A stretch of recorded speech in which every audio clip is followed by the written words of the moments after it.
So why is love the energy? Why is love the life-saving energy? Well, because God is love. That is his dominating energy. He is a intelligent, loving awareness. Like awesome, awesome. Look at the sky they created. Look at these clouds he put up here for us. He's a loving God, and that's why love is the answer to everything. Now, this doesn't mean that you have to go and love people who like go and actively do loving things for people who love you, like you go seek out your worst enemy and do something nice for them. No. But this means that in your mind, everything happens in your mind. Everything I'm talking about does not require any actual physical action at all. It's all about what you are imagining for other people and for yourself. So if in your mind you are sending hate or anything that would imply or impose on somebody else's life,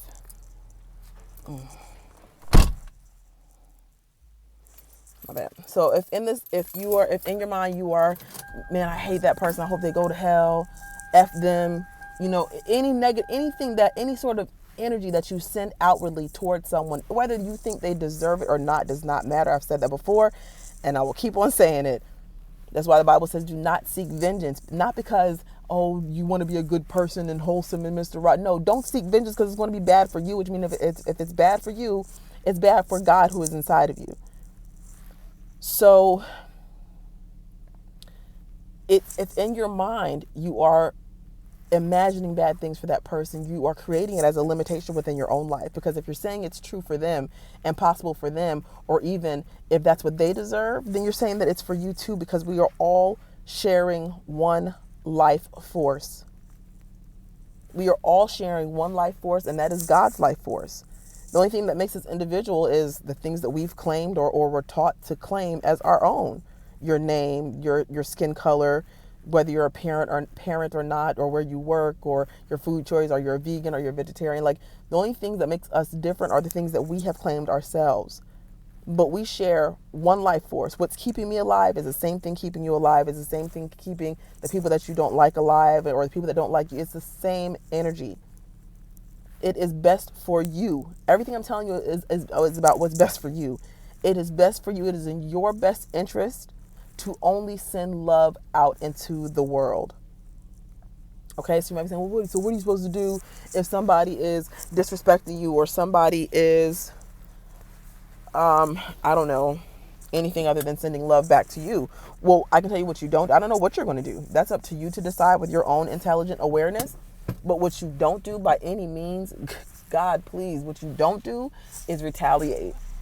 Now, always protect yourself. Always protect your life, of course. Now, if something is trying to touch your life, you always want to be in a place where you're able to be conscious enough to protect yourself. But again, if you're doing this right, if you're doing this energy part right, you don't have to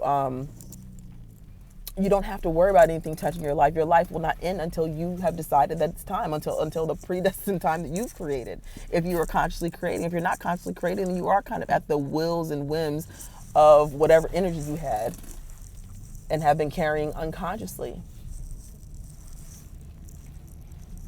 So within your mind, you have to release everyone that you know from condemnation, so that you will no longer be held in condemnation or judgment. And then you have to send everyone peace and life and love and more life. And if you can't do it right now, I feel you. I've thank God. I don't mean this. I mean, it's kind of a weird flex, but I've always been a super loving person. I've always been a super caring and about other people type of a person. So this transition, to know that love, that I've kind of felt like, man, you were right. You've always been right this whole time. Love really is like the best thing, and it really is the thing that makes everything better. Love really is the shit. Like, it really is the bomb energy. That's all you need in this life. But if you're not there yet, and depending on how far away from that you actually are, it's going to take some work to get you there. It's going to take some work because you have to climb through the different levels of cosmic energy, starting at the bottom or wherever you may be. Now, you might be, depending on how quickly you're able to advance and grasp hold of this wonderful truth that you are more than just what you've identified yourself as all along, which, I mean, if you have felt limited in your life, this should be great news for you, because now you know that you are truly unlimited. There's nothing that limits you except your own inability to imagine yourself in great circumstances and in great positions in life. You are the only thing limiting you. No one else can touch you if you decide within yourself that you're untouchable. No one else in this world has to suffer if you decide within yourself that you no longer have to suffer, that only good can come to you. You'll spread that out in waves, in vibrational waves around you. And you will inevitably benefit those around you when you decide for yourself and confirm for yourself who you really and truly are. Seek the kingdom and everything else will be added to you. Matthew 6:33, that's literally what it means. But the kingdom is not outside of you, just like God is not outside of you. Yes, part of him exists outside of you, but the part that you should be concerned about, the part of him that you should be concerned about, the God that you should be concerned about, is the part of himself that he put in you. The part that when you are asleep at night is keeping your blood pressure regulated and your heart going, and all of your vital organs and systems working flawlessly, unless you have a health issue or whatever. But still, if you have a health issue, it's the part of you that's keeping you alive. And now you're not doing it. You're not thinking about it. You haven't set the processes in place to sustain your life overnight when you're not even conscious. That's nothing but God. That is nothing but the grace and glory of God keeping you alive, keeping you breathing. And he's ready to be honored. He's ready to be your voice. He's ready to take control. So think of it like this. I heard this analogy once before. When it comes to separating your awareness from the identity that you've had your entire life. You are no more your body or your mind than you are the car that you drive. Okay? So if you own a car, whatever, I don't want to say if you own or rent a car, but if you own a car, if you have a car, you know that car is not you, but you own that car.